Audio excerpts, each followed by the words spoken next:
This is the Right Guys podcast, where we take on the left one yay at a time. And now your hosts, Josh Hammerling and Max McGuire. Welcome back. Another episode of the Right Guys podcast. My name is Max McGuire. I'm Josh Hammerling, and we're back at it. We are back at it. Lots to talk about today. Towards the end of the show, we will talk about latest news, Donald Trump being fined by the judge in New York. Even though he was talking about Michael Cohen, the judge claims he thought he was talking about one of his staffers, which was not allowed. Got fined. We'll talk about that. We'll talk about the House race. We have a new Speaker of the House, Mike Johnson. Much better than what we started with. About time. So we'll talk about that towards the end. But the main topic of the show today is something that we have kind of held off on talking about for a little bit. But things are moving so fast.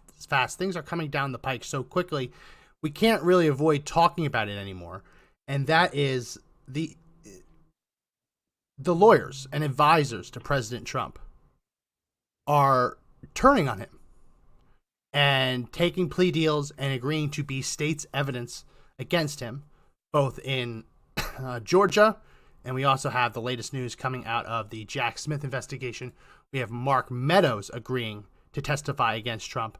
I can put that on the screen right now. That article, ABC News, ex-chief of staff Mark Meadows granted immunity, tells special counsel he warned Trump about 2020 claims. So Mark Meadows has testified before the grand jury after he was granted immunity by Jack Smith. Chief of staff. He's the guy that reports to the president and talks with the president and is always with the president. They're connected at the hip, almost more so than the vice president. Yeah. Because his chief of staff is in there every day with every brief. He sees everything that goes on.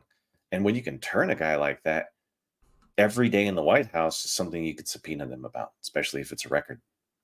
Right? I can imagine having the scrutiny of every day of your job to be a matter of something that can be used on the record. And if you're not careful, you could perjure oneself because the procedural crime said, I mean, sure, he's got immunity, right? But that's just this particular crime. And they've rolled him, man. They've rolled him hard. I mean, it feels unfair. Like if I'm Trump's team, I'm thinking, oh, exploit it, like, oh crap, right? I would. Yeah, well, so it's interesting. They're building this case that Trump should have known. They're basically building the case that Trump lied. Trump pursued something that he knew to be false, right? Because the ultimate defense in Trump's case, in all of these cases, was that he wasn't lying. He earnestly believed this. He saw evidence and he gave that evidence credence, and he advanced these efforts to ensure that only legitimate votes were certified, right? And he did that earnestly, legitimately. It only becomes a crime when you can prove he didn't actually believe it and was just using this as an effort to get what he wants, that this was more of an ends justify the means rather than Trump earnestly believing it was stolen. And all of the evidence I've seen, putting aside the evidence of the election that night, just what Trump has done and said, it all, from my vantage point, speaks to him legitimately believing this, legitimately wanting to do something about this. Mm-hmm. The only way they can try to prove that he didn't believe it is by having all of these people around him, getting them to say that, oh, well, I told Trump this wasn't real. This wasn't true. Now, that doesn't mean that Trump didn't earnestly believe it. That just means that on that issue, he didn't value their input, right? Just because someone is an advisor to the president doesn't mean that the president has to listen to that advisor on everything. You find that most of the time, the president doesn't listen to all of his advisors at once. But that's what they're trying to claim, especially with Mark Meadows, that Mark Meadows, chief of staff, claiming he warned Trump that he was engaging in falsehoods. And that is probably going to be how they try and build this case against Trump, both there and in Georgia. Because remember, the Georgia bit all bases itself around this claim that Donald Trump wanted to overturn legitimate results by advancing his own fraud. And we see that when we look at Jenna Ellis. Jenna Ellis took a plea. Her plea is for aiding and abetting false statements and writings. Jenna Ellis, advisor to the president, one of the lawyers that was on staff for the president's 2020 campaign. She faced a bunch of charges from Fannie Willis in Georgia. She pled guilty to one count of aiding and abetting false statements and writings. So what this does for the Georgia prosecutor is that when she gets to trial for Trump, Trump says, I didn't make any false statements. She turns to the jury and says, well, your lawyer pled guilty, admitting that she made false statements on your behalf. But that isn't actually what this is, right? When you get when you overload the charges and threaten to put someone away for decades, and they say, okay, I'll plead down for a misdemeanor. You were saying before we started, what's the punishment that they've been giving out? 5 years probation, $5,000, 5 to 6, right? They'll be out there, but CNN had the $5,000, and I always go and look at the liberal one because they love to pump up the value anyway. But $5,000, I mean, that's nothing, Max. 5 years probation. On the other side of it, you're okay, right? Yeah.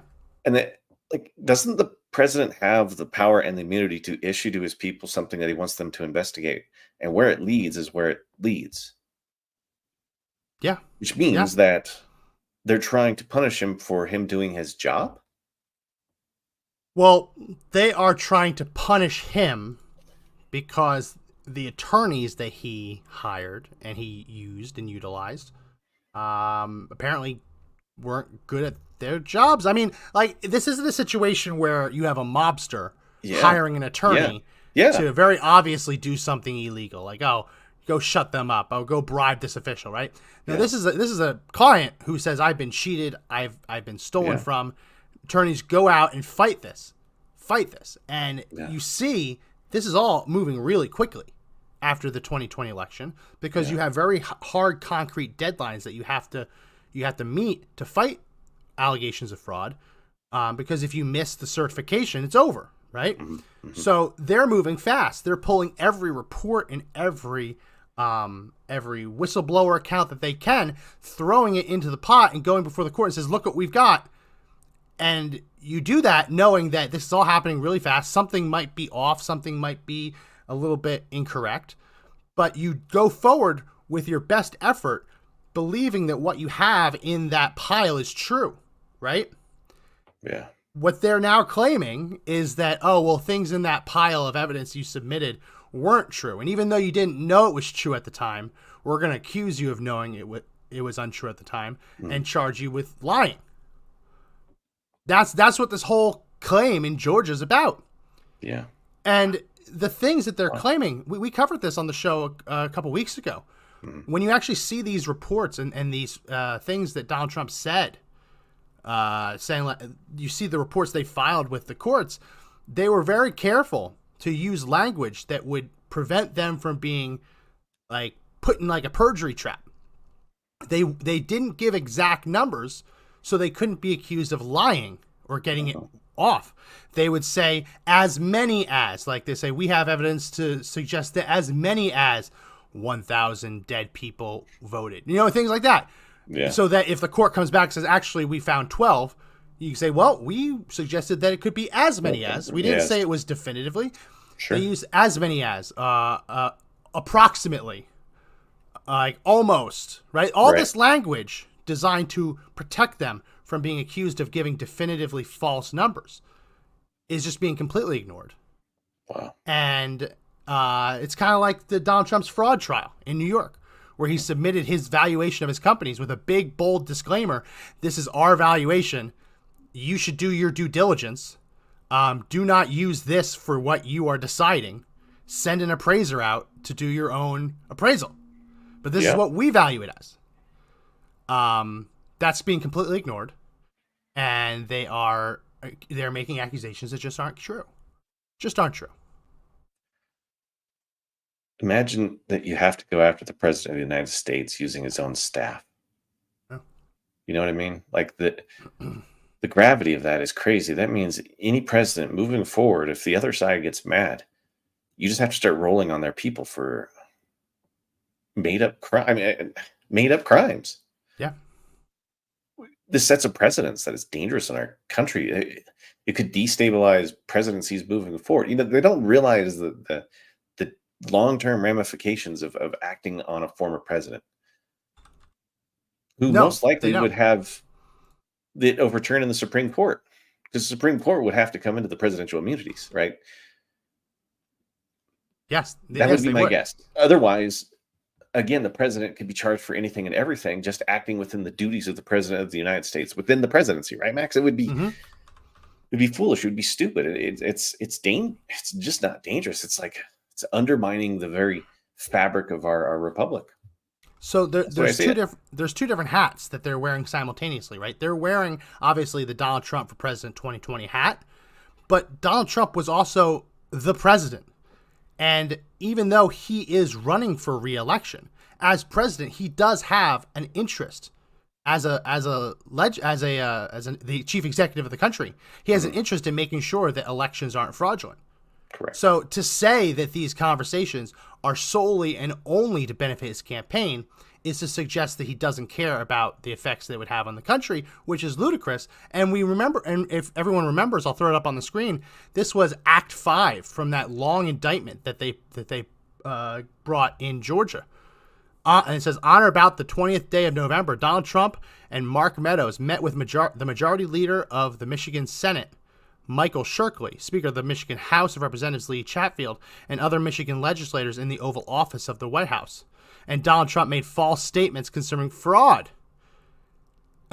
This meeting was an overt act in furtherance of the conspiracy. Their accusations against Mark Meadows is that when Donald Trump turned to him and said, set up a meeting with the Speaker of the House and the President of the Michigan Senate and bring them to the Oval Office, that secretarial duty was criminal. It's ludicrous. It's beyond crazy. They're acting within the confines and the responsibilities of their offices. You know what I mean? Yeah. It just doesn't make any sense. Why would you do it? And the only thing I can think of is, man, how far away are we from the 2024 election? How many days? You know what I'm saying? Yeah. How often are they going to be on the campaign trail? How often can you pull someone away? Right? I mean, if you were to just jail your opponent for just 10 days off the trail, Max, imagine the kind of effect that could have in swing states. Right? Imagine the effect that you get to have with voters who now suddenly see Trump as a bad guy or a good guy that he went to jail. I mean, that can swing both ways. We don't know. I'm still of the opinion, we've talked about this, that I think he wants to go to jail. So he's gonna purposely say things that are gonna really elevate that. See how far it gets. So wait for the Trump campaign from a Georgia jail, right? And it could be real. I mean, it could be the first time you have a video camera in there recording the former president on the campaign trail in jail. I mean, I still think that's a statement, but that's what we're looking at here is groups that are we always say it, and it's sounding cliche, but they've weaponized the entire Justice Department, right? To go after the executive. Yeah. They're using the justice to go after the executive. I mean, think about that. The executive branch. The false statements argument.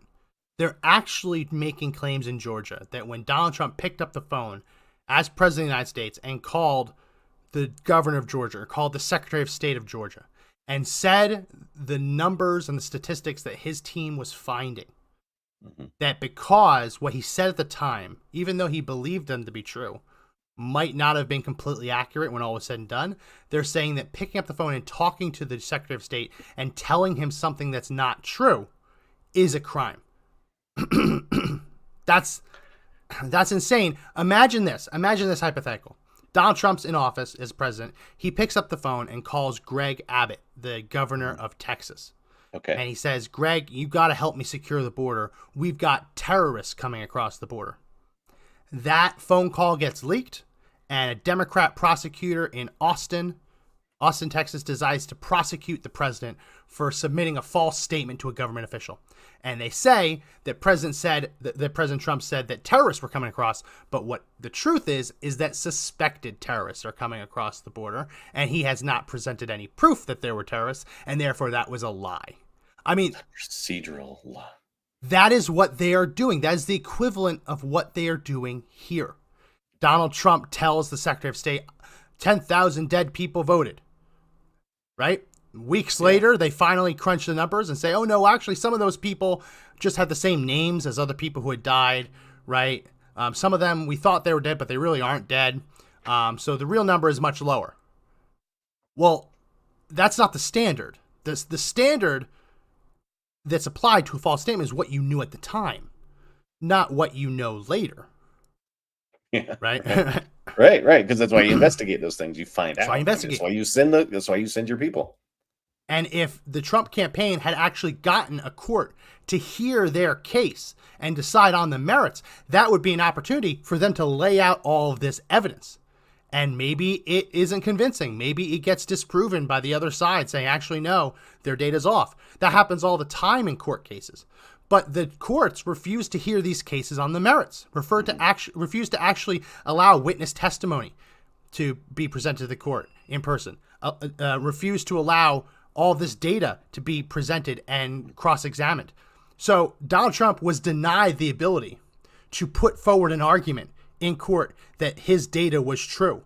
And instead, what you have now is years later, a county prosecutor trying to throw him in prison by arguing that the data he had submitted years ago is now provably false or not completely accurate. That's supposed to happen in court. Yeah. It's supposed to happen in court. Well, this is weaker than lemonade at the circus. You know what I mean? I've had pretty good circus lemonades. Have you? I had some. I don't know. It's great. It's an old-fashioned statement, but the idea is that they have, it's like pre-crime, right? We know you were gonna. It's a pre-crime situation. Yeah. Oh, you made this happen, or it's going to happen, and now we want to charge you for it. What court would allow this to move forward? I mean, would a judge not want to see this and be like, "Are you genuinely crazy?" Unless they're radicalized in some way. I don't know. I'm not making that claim. I just don't want to be thrown into jail by the judge for whatever reason. But you know what I'm saying? It just doesn't make sense. I mean, who in their right mind would follow this? And when you actually track down who made these claims, these reports, we had a lot of them on our old show. Yeah. As guests, Conservative Daily Podcast, when we were over there. We had them on as guests, and they were not liars. They earnestly believed. They did these whole reports, looked at the data, made their conclusions, and then they vehemently defended their conclusions. Mm-hmm. So these weren't fraudsters who were making data up. They vehemently believed it. So we're in a situation now where had these claims been allowed to be argued in court with these experts brought in to testify, even if they were in the court's eyes determined to be false or not believable, right? Those experts wouldn't be prosecuted for that. Losing a court argument isn't an automatic go to jail like you're playing Monopoly. Right? No, you present your case earnestly and honestly, and if you lose, you lose. Yeah. Right? But they're trying to take that out of the equation entirely and say, no, you don't get your day in court. You don't get to actually prove it. And instead, we are just going to declare that it was false from the get-go and charge you with it. Right. And as like a RICO case, it's like they want people to think of Donald Trump as a gangster, as a mob boss. Yeah. That's all I could think, because if you can't get the big guy, which they know they can't, they're going to try all the underlings to try to roll over on him and make it happen. And when it was, I forget his name. It's escaping me on the moment. He used to be at Fox. He got fired recently. Oh, Tucker. Tucker Carlson, right? Yeah. He was on a show. He's like, if they can't knock you out because of an election, they can't take you out in the courts. The next natural step is to go after you in a safety way, right? I mean, this is like the last gasp before they try something like that. Because if this doesn't stick, I mean, what's going to be next? And we have to look at those two possibilities. If it does stick and the president or Donald Trump goes to jail, what does that look like for his campaign? What does that look like for the country? And if he does prevail, what does that look like for the country, right? Because I don't think they realize if they do this, they're going to turn him into a Nelson Mandela figure. Someone who went to jail for their convictions and comes out 10 times stronger than they ever were before.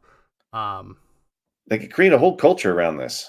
Like, it could be even bigger than they realize, right? And this could be the biggest shot in the foot the Democratic Party has ever done, or at least liberals. Yeah, no, they could. If Donald Trump manages this well, he could. He could. No one wants him to go to jail, right? But we've talked in private. Like, just imagine that as he's being booked, he turns to a camera, and he just says, like, "F the DOJ," almost like an "F the police." Right. The street cred you get from that would be unbelievable, unbelievable. It And would. you don't go to prison for a good T-shirt slogan, obviously. Yeah.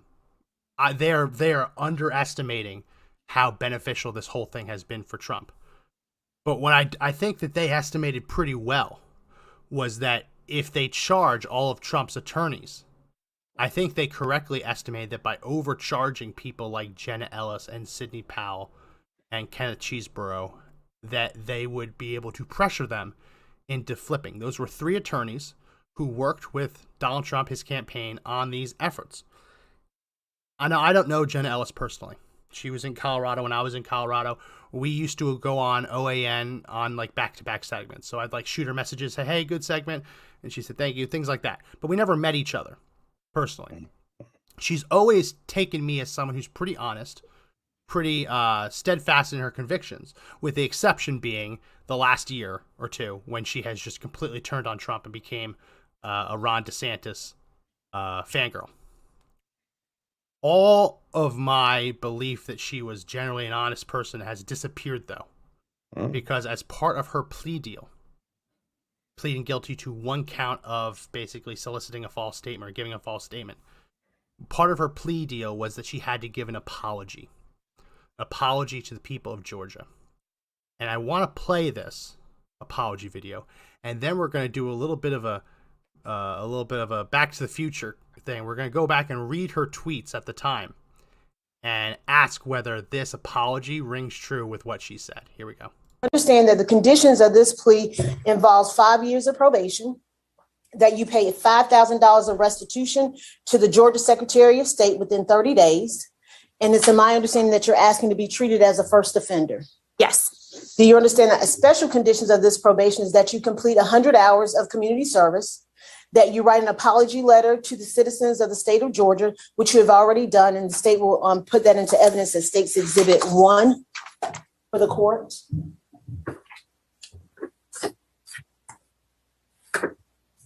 That you testify truthfully at all hearings or trials involving co-defendants, that you have no communication with co-defendants, witnesses, or the media until all cases have been closed. Yes.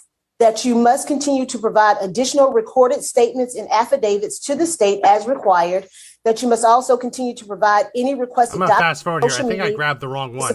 Josh, can you find the video of her doing her apology? Find the video, pull it off of Twitter. So I apologize. I grabbed the wrong one. I had a couple of them saved on my computer.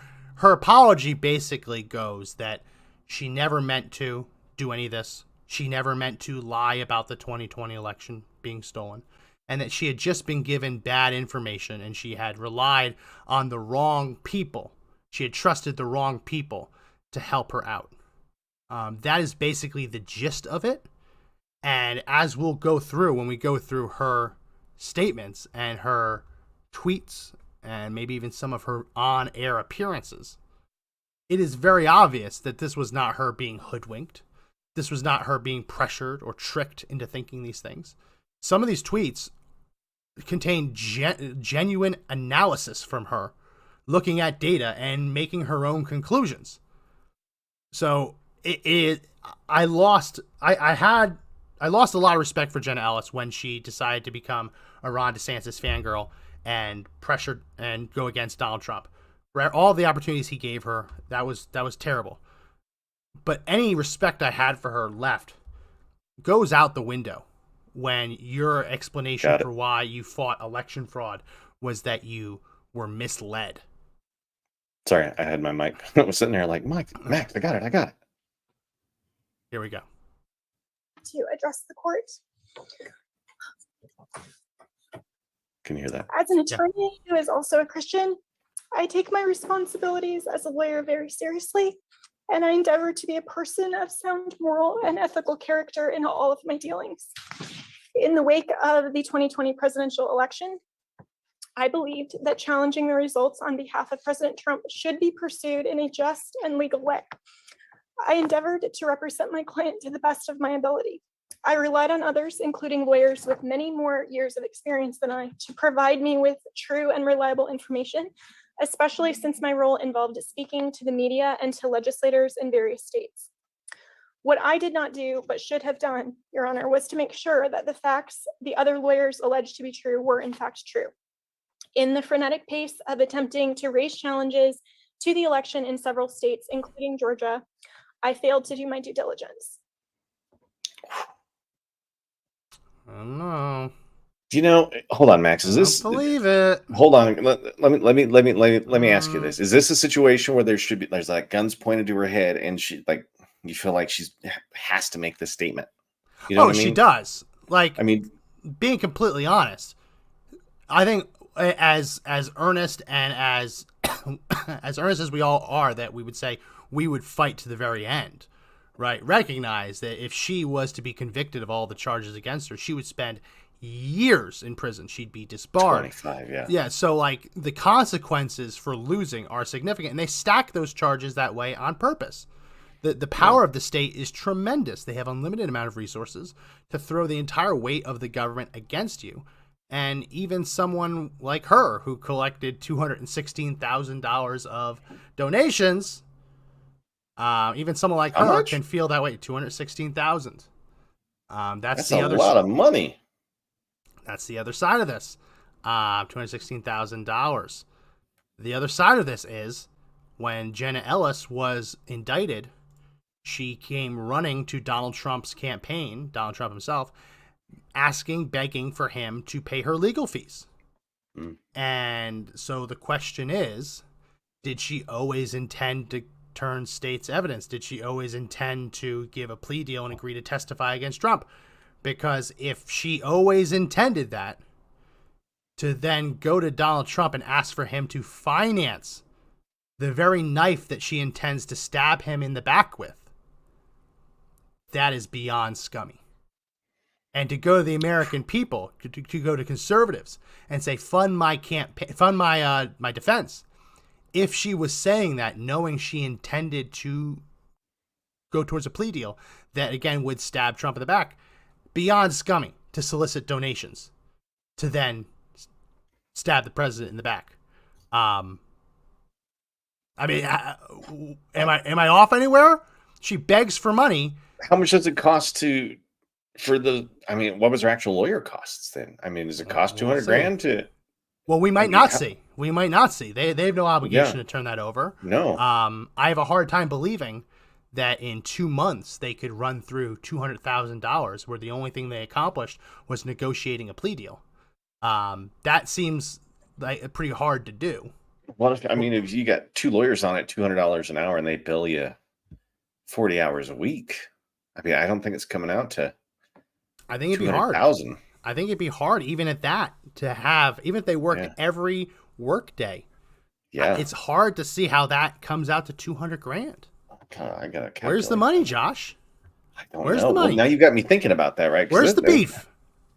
Oh, I mean, that would be scummy. I mean, that would be like low, like to know that you were going to turn and still ask for money.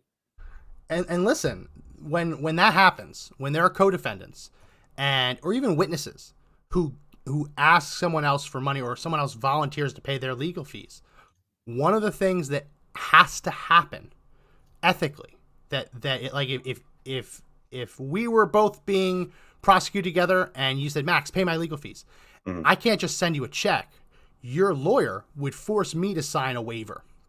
And that would be understanding that even though I'd be paying their bill, that they don't represent me.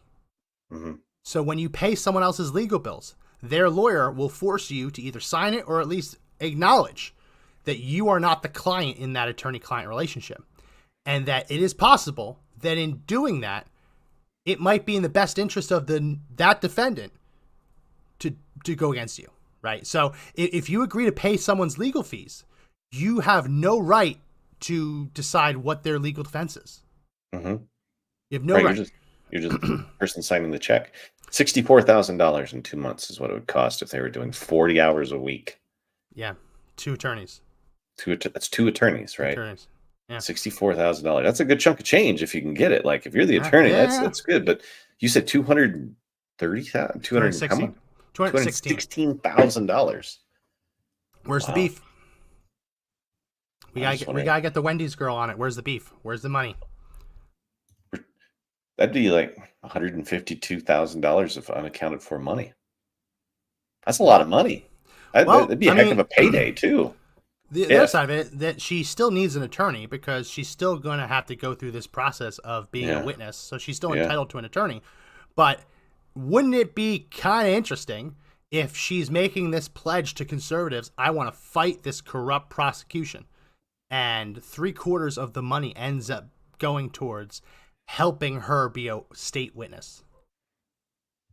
Right? I mean, like, I didn't donate to her because, again, she's a Ron DeSantis kind of simp these days. But you can see the writing on the wall, what she's been posting about Donald Trump. The question I have is, let's ask ourselves that apology of, I'm sorry, I listened to people I shouldn't have listened to. Remember, that's not a crime. Being tricked or getting bad information is not itself a crime, right? The criminal aspect of making a false statement isn't that you made something that happened to be false. You made a statement that happened to be false. The standard is that you made a statement that you knew to be false. That's the standard for there to be a criminal prosecution, or you exhibited such gross negligence that you should have known it was false. That's kind of what they're getting at with this. But let's go through some of her tweets. I went into Twitter, now X, and I went ahead and did an advanced search, which I just found out about today. I didn't know you could do advanced searches. I love it. I've always been scrolling through people's feeds. You can search by word, by multiple words. So I did like fraud, stolen, 2020 election, ballots, all these kind of words just to see what she was tweeting in the 2 months in and around the election. So she put out this legal team statement condemning Bill Barr for not investigating election fraud. Let me zoom out a little bit. It's a little bit too big. She went on, well, that was before the election. No, sorry, that was election day. Went on saying that the Constitution requires every legal, legitimate vote to count. Make no mistake. Democrats want fraud to count. That's not our system.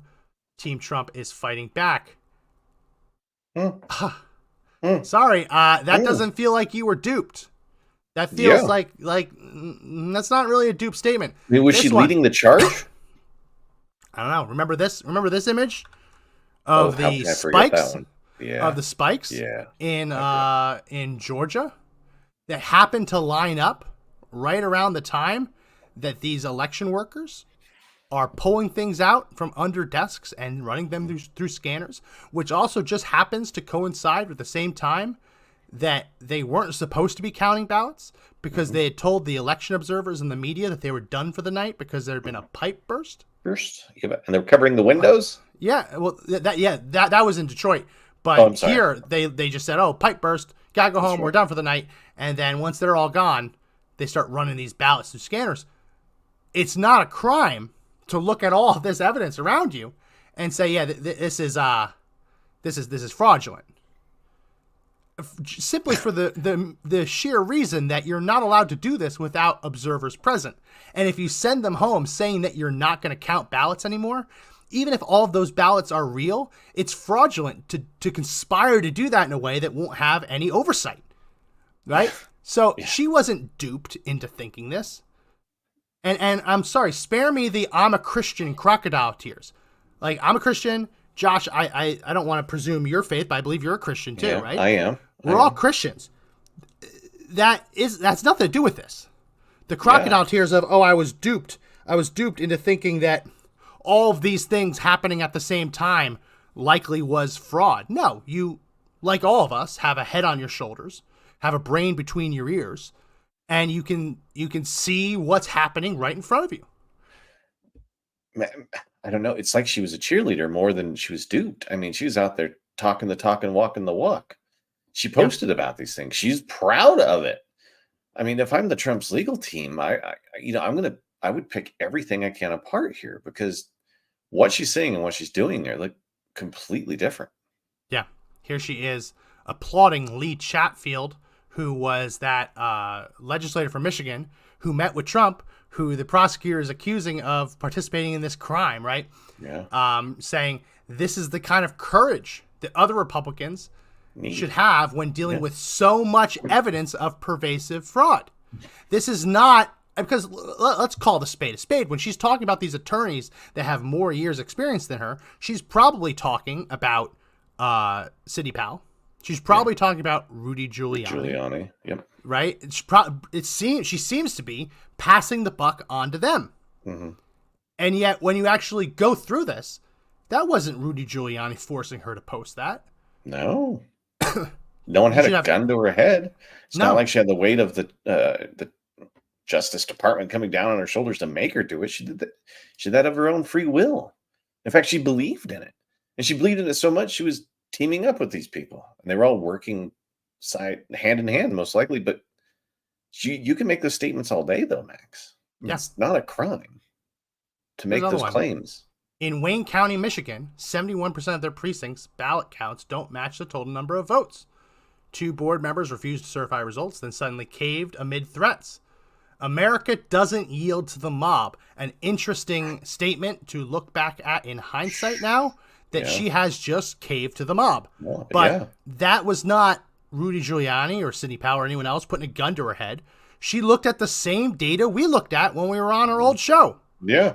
And it's a truthful statement that the precinct's ballot counts don't match the total number of votes, and that they never rectify that, and that the way the rules are set up is that once they certify at the precinct level something that can't be rectified, you're not allowed to go back and open those bags and double check.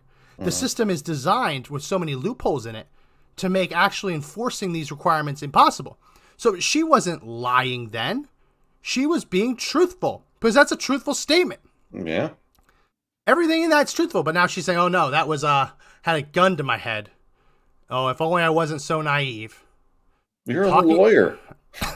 Talking about Antrim County, which was proven to have been a oopsie daisy in the software. There was a glitch that had tried to flip Trump votes to Biden votes, and that was rectified. Now they're saying, you can't insinuate that there was anything else wrong. It was just that. We promise it was just that. But it's not incorrect to call out something that happened. Call it something that happened. All you got to do is go after the weak ones, Max. Yeah. No. All you have to do is go after the weak ones, to go after the big guy. I'm sorry, Donald Trump. I said big guy. I got confused with Joe Biden taking a bunch of free money from other people. Here she is talking about objecting to the certification of votes, and she puts in all caps, corruption disenfranchised millions of voters and the entire nation's electoral college process. She is a constitutional law attorney. She wasn't duped. No. She looked at the same evidence we all looked at, and she put out a sentence that many of us also put out at the time. To get up there and to cry and to say, I was just so gullible. It's my good heart, my good Christian heart, and my less years of experience that allowed me to be duped by people I shouldn't have trusted. Max, what happened in 2016 when everybody was denouncing the election for Trump? And people are on television saying that this was a stolen election without any evidence. When people from all the aisles were saying this is a stolen election, media, other politicians, are they thus guilty of the same crimes then that this lady has been prosecuted, or at least pleading guilty to? I mean, where does this begin and where does this end?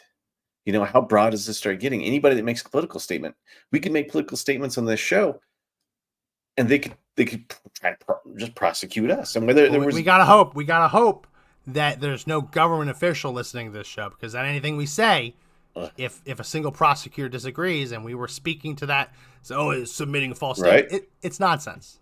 It is. It's all nonsense, right? It doesn't make any sense. That means any statement you'd make to anybody, or at least any statement heard by somebody who was in a lawyer, a prosecutor, anywhere, could make that claim and try to prosecute you, no matter what the statement is. So that would throw the First Amendment right out the window, and it does. And the only way to try to overcome it is to bankrupt yourself trying to prove it in court. And there's some people who are up for that fight, and there's those that claim they're up for the fight. And then you see Ellis. I don't think she talked the talk, Max, but she's not walking the walk now. She's just turned. They've all turned.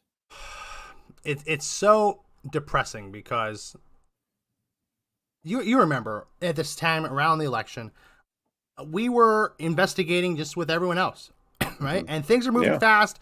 You get something wrong, but that's okay. You gotta investigate to find the truth.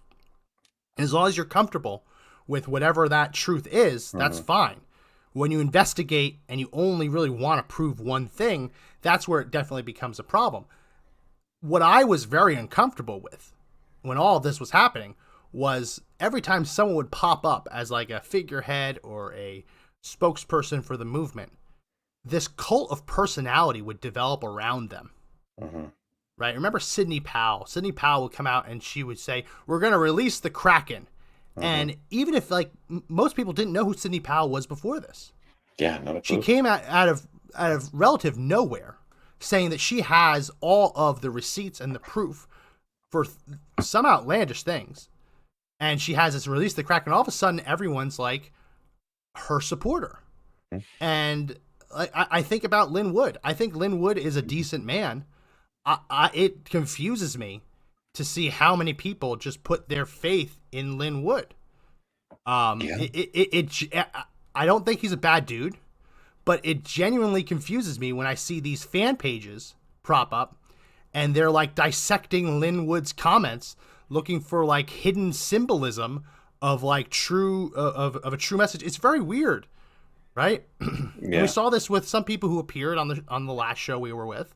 A cult of personality emerges the minute you see someone who says the kind of things you want to hear. Well, you're in their corner. You support them, whether or not you really should be or they deserve support. So you look at this like Sidney Powell. I'm gonna play a clip. You hear this, you can't help but root for her. Right now, that we will not be intimidated. American patriots are fed up with the corruption from the local level to the highest level of our government, and we are going to take this country back. We are not going to be intimidated. We are not going to back down. We are going to clean this mess up now.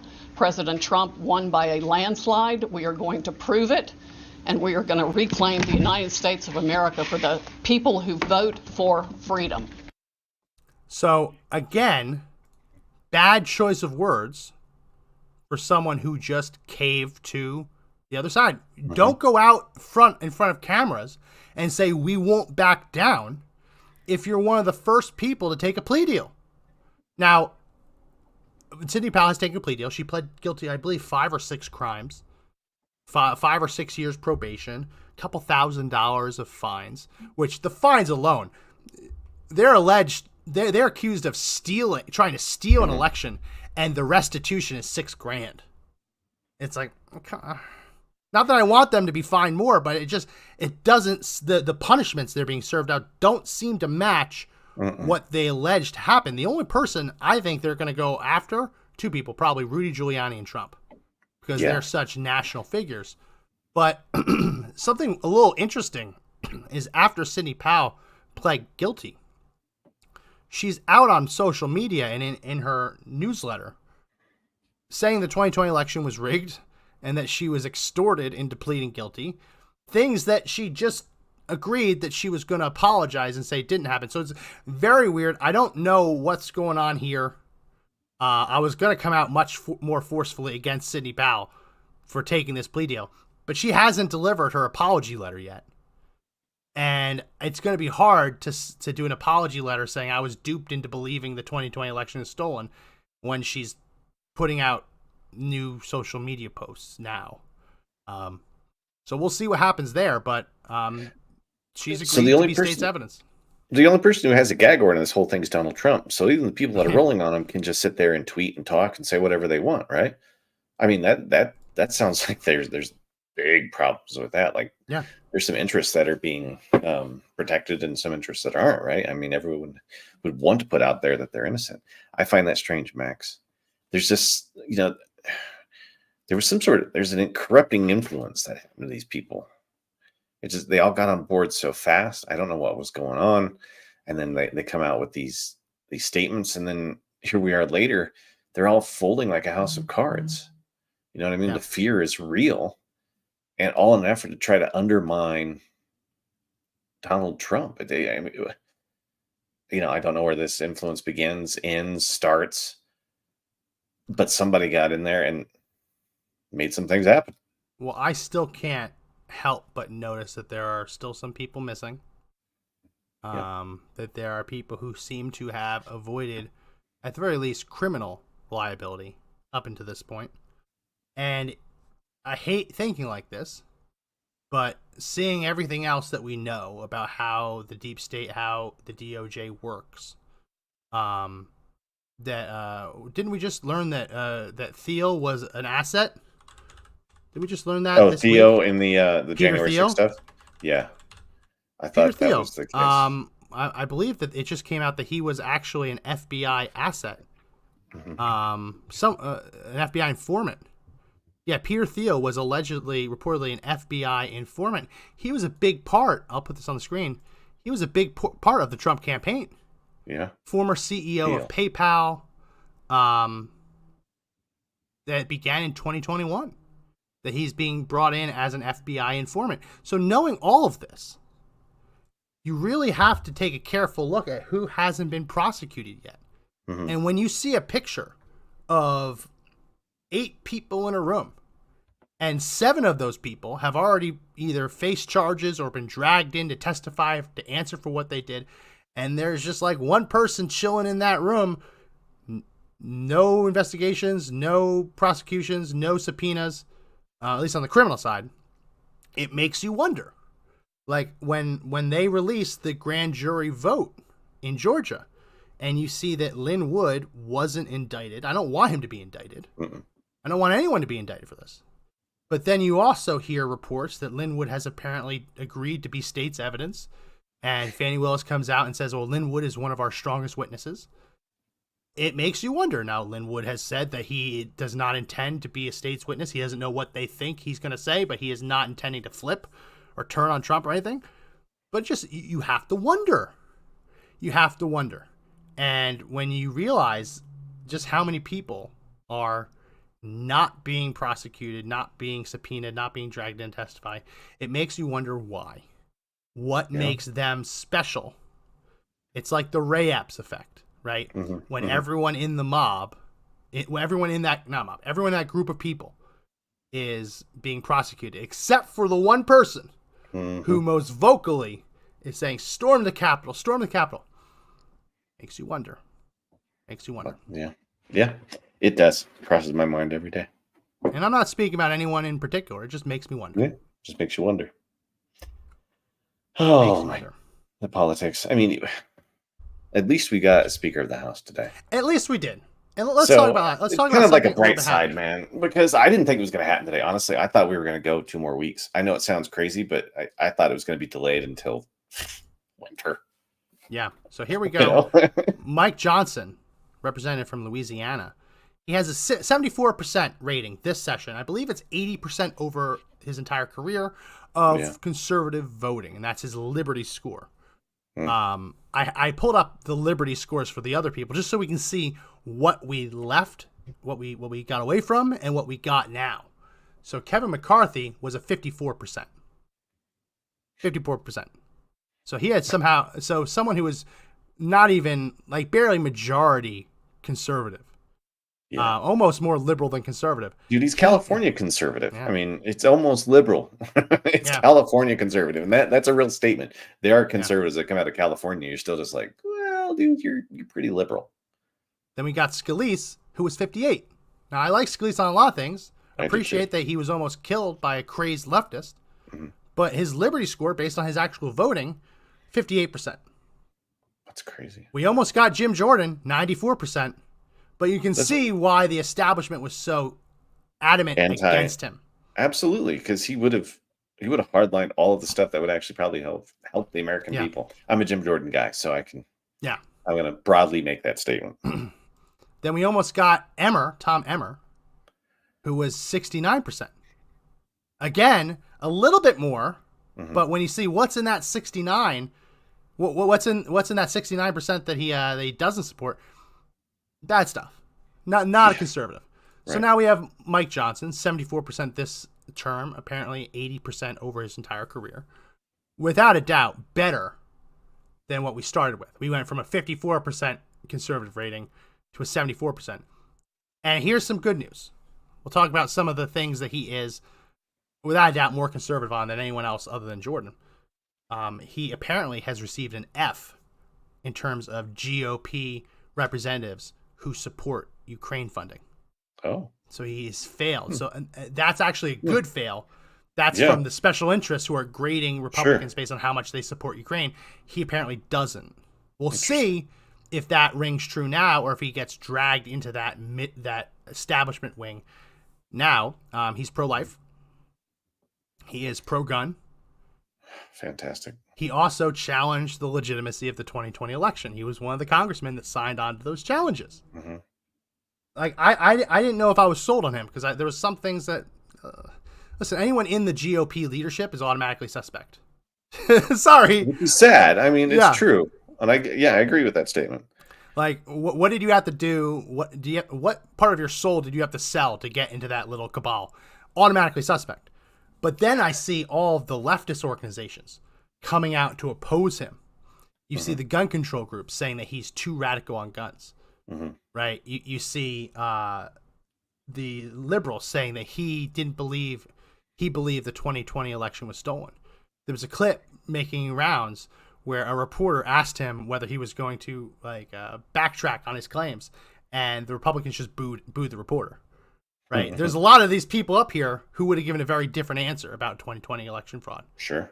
So there's a lot of good things. There's a lot of good news in this. Now, is it perfect? No. Could have been better. But in terms of what we came from, in terms of what we now have, I think that there's an obvious improvement.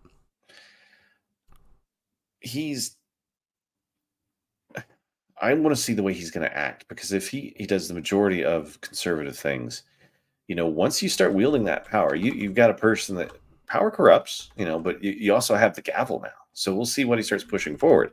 If a lot of this is really conservative issues that he starts pushing to the forefront, you'll know at least he's acting in that realm. Yeah. The GOP, whether they're all on board on that, I won't be able to say until the time comes. But let's see how he acts, Max. Let's see how he conducts himself. What actually makes the floor? What actually gets up there for a vote? Right? He's got the power now. How is he going to wield it? And I'm glad it's not McCarthy up there, because I mean he was not wielding power. He gave away leverage on everything, Max. I mean McCarthy was he just gave stuff up, which is essentially why he was removed. So let's see how this guy operates. I mean, is it gonna be kind of one of those iron fist guys that always puts stuff up there? Is there going to be a lot of aisle dealing, right? Is it going to be quid pro quo with the other side on things? Is it going to be business as usual? Or are we going to see a change? Are we going to actually see some real conservative pushes and movement happen on him as Speaker of the House, which would be nice to see, right? Yeah. Because I mean, we've had so much liberal causes coming out, liberal push coming out of the last Speaker that I'm hoping for the best. I hope he at least moves with a strong conservative hand on what he does. We'll see. A lot of people who are like border hawks who want border security, they're happy about this Mike Johnson pick.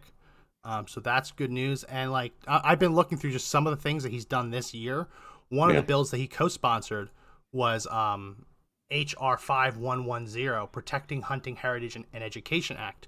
There was a provision in an earlier bill that had been passed into law that prohibited federal funding from going to any school that had hunting clubs, hunting teams, trap shooting teams, or archery teams. So lots of schools will have like a hunting club where the kids will go out and they'll hunt, or a trap shooting where the kids want to be professional trap shooters, target shooting, archery club. So there were schools that were forced to tell their kids, sorry, you can no longer have this club, no longer have this sport, because federal funding was being denied. And that was the Biden administration loosely interpreting what the actual bill's language was to shut down these hunting programs, hunting education programs in school.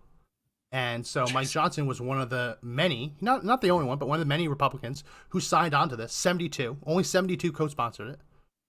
So at least among there, he's one of the good ones, right? Yeah. So we'll have to see, but a lot of good news, a lot of hope. Yeah. Much more hope than these other people that, other than Jim Jordan, the other ones we just went with, what they would have brought, because they were all more liberal than him. You know, were they just trying to find somebody who's got that mix of conservative and liberal, along with. I mean, what was the cabal thinking inside of there? Because there's a happy little club inside the Republican Party who are trying to really wield that power. Yeah. And well, you've got to please that group.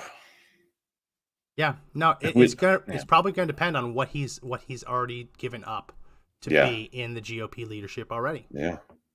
We don't know what that is because it's all closed door deals when they're all playing bowling downstairs.